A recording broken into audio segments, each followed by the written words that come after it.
From the EQC studio, welcome to The Top Step with Rowland-Smith.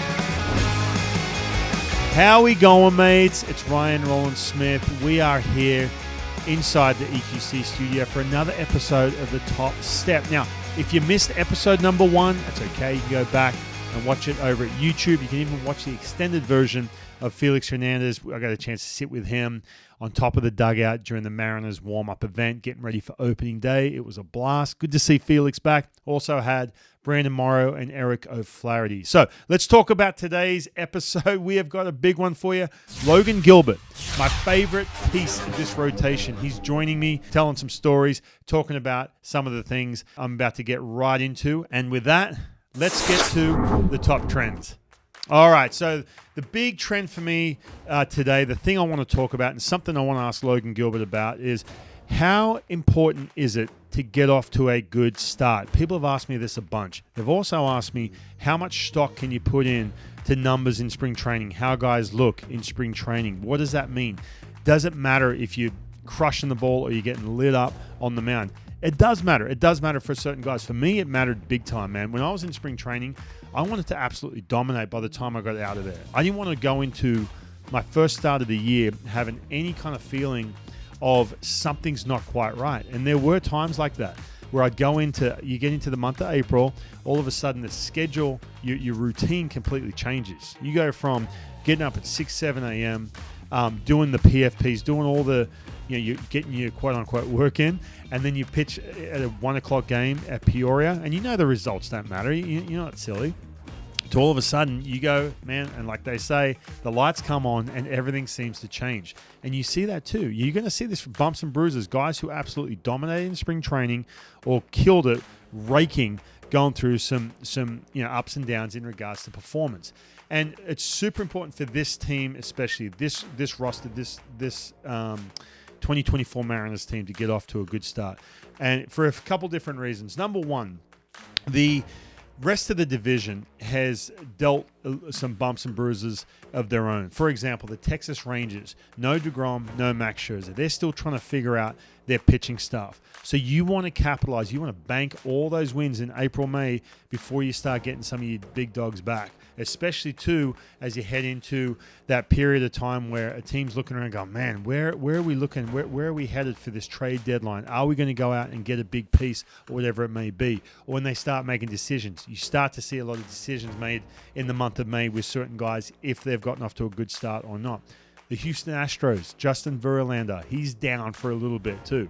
So they've taken a bit of a hit in their rotation. Plus, they've got a couple guys, as we've seen, some other members in their rotation, Christian Javier, Valdez, a couple of these guys that look shaky, man. If they can get off to if they can take that same momentum that what we saw in spring training from them, the Mariners are in a good spot. Now, obviously, I get it. There's the Angels and the A's, whatever. Who knows what they're capable of doing? I don't know. A's, come on. We all know what's going on there. But it's really, really important to set the tone with the Mariners because you want to win this division. Now, talking about from an individual standpoint of getting off to a good start, I think it's more important if you're a younger player than it is a veteran player. Veteran players can kind of understand they got a little bit more runway, a little bit more leash where before teams start making decisions. Younger players, you kind of feel like you're auditioning. I know Logan Gilbert, I've talked to him a bunch in the past. I'm sure he'll talk about that coming up after the break. Is when you're a younger player, even though you know you're going to be in the rotation, you still feel like you have to prove something. You still feel like that you want to prove to your teammates, your coaches, that you're a big part of this team. And so when I'm looking at this, with this Mariners team in 2024, there's a lot of new faces, man. There's a lot of veteran presence that are brand new. I know Mitch Haniger's coming back for the second time, but Mitch Garver, played in the World Series last year. You got Polanco as well. When you get into that month of April, that's when you really figure out what your team, what the vibe in the clubhouse, what that team chemistry, what do you have in the tank when it comes to that? It's so, so important. And by the end of April, you've had a couple road trips. You've played on the road, so you see how guys react in different environments. You've had a couple opening days. You've had those bus trips, those plane trips. What kind of attitude do some of these new guys have? Bring in some of the stuff from other teams, good or bad. I've seen what kind of leadership do you have? What shakes out? So all these little things that factor in. But this team, this 2024 Mariners team, have to get off to a good start, and a big part of that is going to be my next guest coming up, and that's Logan Gilbert. I can't wait to talk to this guy. He's looked really good this spring. He's going to have a monster year in 2024. I'm just going to say it. I'm not going to say it in front of him, but I know he's going to have a monster year in 2024. I want to see him make the All-Star team. I want to see that split, just get the usage through the roof with Logan Gilbert against all these lefties. And I want to see him anchor that rotation. I get it. They've got the best rotation in the game. But Logan's going to be the guy. He's going to be that guy pushing towards 200 innings. I can't wait. He's coming up right after the break. So don't go anywhere. Stay right here on the Top Step. I live in Tacoma, and I'm all about the action. From making a run at the tables to multiple pay lines on my favorite machines. Game time. The sportsbook is better than being on the 50-yard line or sitting courtside. And I'm here for it. Emerald Queen Casino, the entertainment capital of the Northwest. The Top Step with Rowland-Smith is presented by EQC, the entertainment capital of the Northwest. All right, welcome back inside the EQC studios. I have got the guy who I've been making a ton of predictions this year, some big predictions. Now, I'm not going to say it right here in front of him because I don't want to jinx him. Plus, he might, kind of get a little bit nervous here. But I do want to bring in favorite piece of the rotation. I love watching this guy pitch, especially the last couple of years. Logan Gilbert, welcome to the Top Step. Yeah, appreciate it. Thanks for having me on. Good talking to you. No problem at all. So we're in year 4 right now for you. This is your third opening day, third start to a Mariners season. Do you feel, does anything feel different for you this time around compared to the last couple of years? Yeah, every year feels a little different, I guess. Just the experience that comes into it, knowing a little bit more what to expect out of the season, what to expect out of myself. And you're always going out there trying to prove yourself, but I feel like I'm just a part of the rotation, part of the team, and have been for a couple years, so I feel a little more comfortable. You didn't feel like that, like going into last year, like coming out of spring training last year, 2023? Did you still feel like you had a lot to prove to be a part of the rotation? Yeah, it's kind of funny how it works, because I always feel like there's something to prove. I think that's like a good edge to have as an athlete, as a pitcher, but at the same time, it's not like a tryout necessarily as much. It's like right. We're working with the coaches together. How are we getting better? That kind of stuff, where I'm not really me trying to just audition as much. It's like a group effort of let's just continue to get better. Yeah, right. Now, you make a good point, man, because I remember like you always, kind of feel like you're not auditioning, you're sort of beyond that stage. But if you get to that position where you get too comfortable or you got things figured out, that's when it gets you. I remember, like, dude, that happened to me, man. Like year 3, year 4, I was like, I got this figured out. I kind of moseyed on through spring training. But I love the way you say that. But I think too, watching you throw and spring training, coming out of spring training last year compared to this year. Last year to me felt different because you're throwing that split. And I remember talking to you in April, and you said it's taken a while because you weren't throwing it that much in April. And you said that you had to kind of get that feeling where you felt like you were recovering correctly or when to throw that pitch. So just going back to last April, talk us through that. You're throwing a brand new pitch. Was it that situation where you felt like, when do I throw this pitch? Am I confident with it? Am I comfortable with it? Yeah, the first game against Cleveland, we didn't really get to it till maybe the 5th inning. And I think it worked out well for me because the first few I threw worked pretty well. And with a pitch like that, it's all trust. You throw it like a fastball, but half the time you don't know what it's going to do. The hitter doesn't know. I don't know. You just throw it and see what happens. And I got a few good ones right away, and I think that kind of helped me have that confidence to keep rolling with it. And a ton of credit to the catchers for knowing when to call it, what they're seeing, and that helps me out as well. Is that something too, and just on the recovery side of things? Because I coach a lot of teenagers, and they're always asking me, hey, like, what does Logan Gilbert do in between starts, or how does he recover, all that kind of stuff. But with the split especially, you did make that comment, I remember, where it's like, man, I don't know how I'm going to feel after I throw this pitch. Is it something different with that pitch in regards to how you recover or how it feels coming out of your hand? I think there's a smart way to go about it. And just like any other pitch, I think you build up a stress tolerance as you go on. So just increasing the workload of that individual pitch, especially in spring. Even my second year throwing it, I was still a little bit lower usage than normal as we're getting into longer outings. But knowing what you need to see out of it, I think for me, in bullpens, in between the week and pregame pen even, and not really doing anything more, because like I said, it's going to be unpredictable either way. It's more about just a starting point, intensity behind the pitch, and then it's going to do whatever it does anyway. So you throw a curveball, you're trying to feel and see it over and over do what it's supposed to do. The splitter for me is, you want to be a little bit careful with overdoing it workload wise. So if I throw a few and I feel good and I'm throwing it like a heater, then I'm okay with it. What was there a game last year you can remember, or like a period where you were like, man, I'm throwing a ton of these pitches? Like, I'm just trying to go back through your game log. Obviously, I work on the broadcast and we, talk about pitch usage a ton. Was there a time where you're like, man, I'm throwing a ton of these splits right now? Gosh, I think probably the Atlanta game sticks out just because, if I remember right, we transitioned to it pretty quickly and pretty early, and then just threw a bunch after that all of a sudden. It wasn't necessarily like a decision before the game. It was just things took a turn and it was working, and we just kept going with it. That was probably the first time last year. I remember that, dude. Against some of those lefties, it was filthy. I remember that game in particular. Now, Bryce Miller, he's starting to throw a split. Is this a conversation you guys have? Does he come to you and say, hey, man, like, any questions with it, how you feel about it, how you throw it, anything like that Bryce has bounced off you?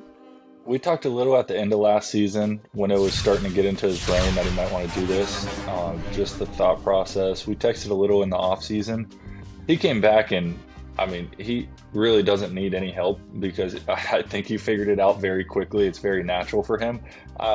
We still talk about it all the time. Half the time I go to him for questions, and I'm always trying to learn just what other pitchers are trying to do, how it works for them, if I can take anything from it. And you don't see a ton of guys, starters, throwing splitters. So I'll ask him sometimes questions. What is he thinking? What is he feeling? And vice versa. So, but it looks really good for him and really natural. You go to him, what you mean, just with the split in particular, or you mean with other things as well? Other things, but splitter too. I'm just naturally very curious, and ton of credit to him for having such a good splitter and entire arsenal. So he's a good guy to just throw things out there and kind of pick his brain. Yeah, man, he's like, it's funny, when he first came up, everyone talked about, I remember there was a start going into a game which was on Apple TV, and he was pitching against the Royals. And that first version of Bryce Miller was, fastball up at the top of the strike zone and just getting a ton of swings and misses. But then he kind of evolved where he had to sort of I'm not going to say, reinvent himself, but come up with plan B. And I remember for the Apple game, there we are, and I was helping out with that game in the broadcast, and they had all these graphics on fastball this and pitch usage. I'm like, guys, that's old. That's like 3 weeks ago. You know what I mean? Because he was all of a sudden, then he was so adaptable. That's one thing with him, man. When you're watching him pitch, is he's so young, but he's able to kind of adapt to the situation. It's crazy like that, watching him do that. Yeah, I think you hit it spot on. I don't think he gets enough credit right now for how deep his arsenal really is and how advanced his pitches are too. I know going back, I see some similarities between us two, and I go back to my first year. It took me about a full year just to, have a slider that I could throw in the zone. He has a similar slider to me, big lateral curveball with high velo. He's got the splitter. Middle of the year last year, he developed this two-seam on the fly too, which he has such a good four seam. Everybody knows that, but he's able to do things to complement his four seam, to tunnel his pitches better. So he's really figuring it out, and I think has a really deep arsenal.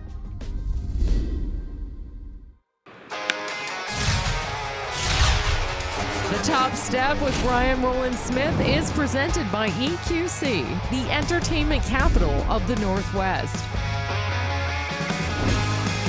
Hey, tell us about the group right now. Like, everyone always, especially this time of year, it's tough to tell in spring training because you got so many dudes in camp and young guys, and everyone kind of keeps to himself. It's not like you're on buses or planes together.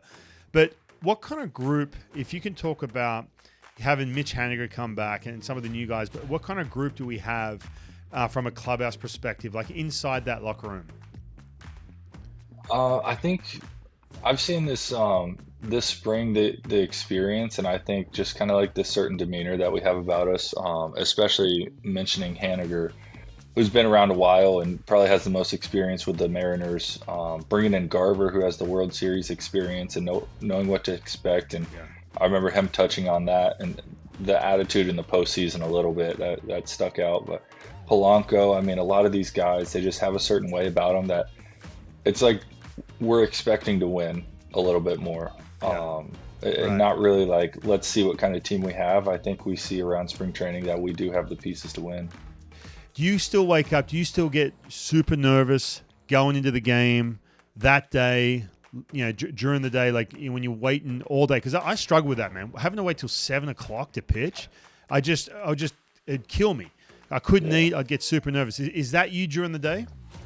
Yeah, I've thought that recently because we play mornings all spring training, and then you get to night game schedule, and all of a sudden you're sitting around all day, like just antsy waiting for the game. And I do get nervous. I get that kind of antsy feeling, but in a good way where, just like I said a second ago, trying to like just acknowledge that and channel it and use it in a good way instead of pretending like, oh, I'm not nervous, or thinking that you can't be nervous. It's like extra adrenaline, extra energy, and you can channel it in the right way.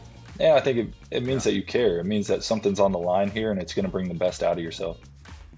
No, I love that, dude. I tell kids that all the time, man. Like, when you get nervous, that's just your brain telling you, hey, listen, you're about to go to battle. Like, I love that. Hey, speaking of, you mentioned spring training, making that transition from, a spring training schedule. You're up at 6, 7 a.m., 1 o'clock games. Obviously, the games don't count. You're working on something, whatever it may be.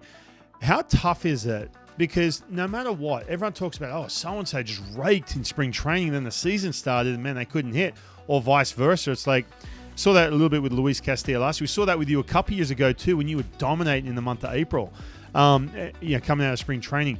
What's that like, man? Like making that transition. I don't think people quite understand. It's you try and take that momentum and everything you built up in spring, and then all of a sudden the games count. It's April, night games, everything else. What's that transition like for you in the last couple of years of coming out of spring?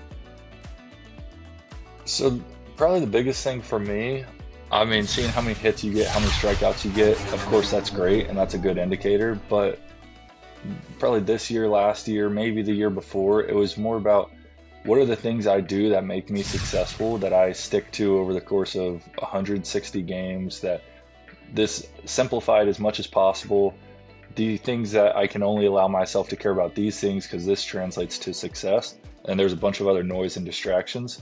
That's what spring training has been about for me recently. And we preach dominate the zone, 0-0-1-1 strikes, that kind of stuff. That's a huge part of it.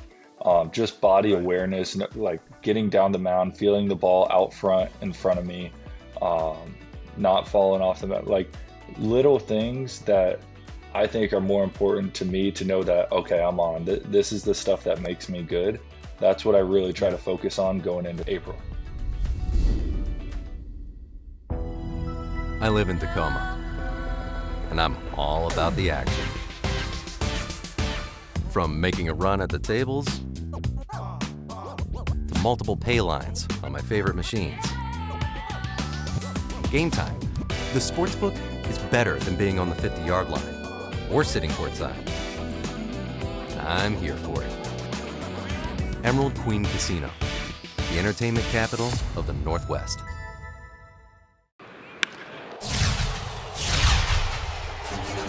Hey, one more thing I want to ask you before I let you out of here.